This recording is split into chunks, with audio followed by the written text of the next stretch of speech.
दोस्तों सोचें, एक छोटी सी बॉल है, उसको हम जमीन से ऊपर आसमान की तरफ फेंकते हैं और वो वापस आकर नीचे गिर जाती है ग्रेविटी की वजह से। लेकिन एक लोहे का टुकड़ा है जो हजारों किलो का है, लेकिन वो आसमान में उड़ रहा है। आप सोच रहे होंगे मैं किस चीज की बात कर रही हूँ। मैं एक प्लेन की बात कर रही हूँ। ऐसा प्लेन जो ग्रेविटी के खिलाफ हवा में कैसे टिक जाता है। आज हम जानेंगे वो साइंस का राज जिससे इंसान ने हवाओं पे कब्जा कर लिया है। सबसे पहले समझें कि ग्रेविटी हर चीज को जमीन की तरफ खींचती है, चाहे बॉल हो, पत्थर हो या फिर कोई इंसान, सब कुछ नीचे आता है। लेकिन जब प्लेन हवा में उड़ता है तो वो इस ग्रेविटी को 4 फोर्सेस के जरिए बीट करता है। ये 4 फोर्सेस हैं लिफ्ट, वेट, थर्स्ट और ड्रैग। लिफ्ट वो फोर्स जो प्लेन को ऊपर उठाती है।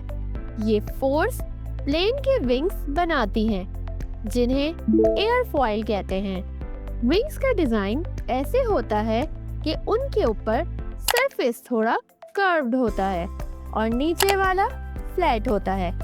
जब प्लेन तेज रफ्तार से आगे बढ़ता है तो हवा विंग्स के ऊपर और नीचे से गुजरती है। ऊपर से हवा तेज गुजरती है और नीचे से थोड़ी सी आहिस्ता।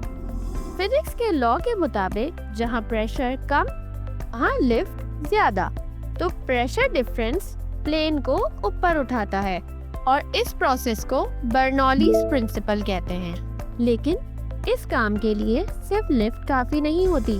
प्लेन को आगे बढ़ाने के लिए एक फोर्स चाहिए होती है जिसे थर्स्ट कहते हैं। ये थर्स्ट प्लेन के जेट इंजन्स या प्रोपेलर्स बनाते हैं। न्यूटन का third law, every action has an equal and opposite reaction.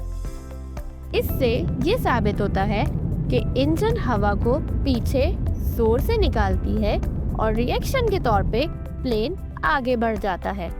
अब आते हैं 2 दुश्मन फोर्सेस पे, ड्रैग और वेट। वेट ग्रेविटी की वजह से नीचे खींचता है। ड्रैग हवा का रेजिस्टेंस होता है जो प्लेन की स्पीड कम करता है। इंजन का थर्स्ट और विंग्स की लिफ्ट मिलकर इन दोनों का मुकाबला करते हैं। जब लिफ्ट ज्यादा और वेट कम होता है, प्लेन ऊपर उड़ता है। जब दोनों बैलेंस हो जाते हैं, प्लेन स्टेबल उड़ता है। पायलट प्लेन के एंगल ऑफ अटैक और स्पीड को कंट्रोल करता है।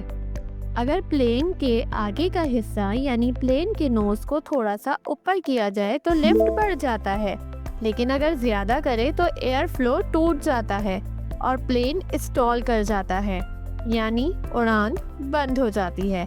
इसलिए पायलट हर सेकंड एरोडायनेमिक बैलेंस बनाए रखता है। हर उड़ान एक साइंस और आर्ट दोनों का मिक्सचर है। क्या आप जानते हैं एक बोइंग 747 का वजन 4 लाख किलो से ज्यादा होता है, लेकिन फिर भी वो 35,000 फीट तक उड़ता है। एयर के मॉलिक्यूल्स और विंग के डिजाइन मिलकर इस कदर फोर्स क्रिएट करते हैं कि वो ग्रेविटी को भी बीट कर देते हैं। यही है इंसान की सबसे बड़ी जीत, हवाओं पे राज। एयरप्लेन सिर्फ मेटल मशीन नहीं बल्कि इंसानी जहन की बुलंदी की मिसाल हैं। उन्होंने हमें दिखाया कि अगर साइंस को समझ जाए तो आसमान को जीतना भी आसान हो जाता है। सो नेक्स्ट टाइम जब प्लेन आसमान में देखे तो याद रखें, वो सिर्फ उड़ नहीं रहा, वो ग्रेविटी को हरा रहा है।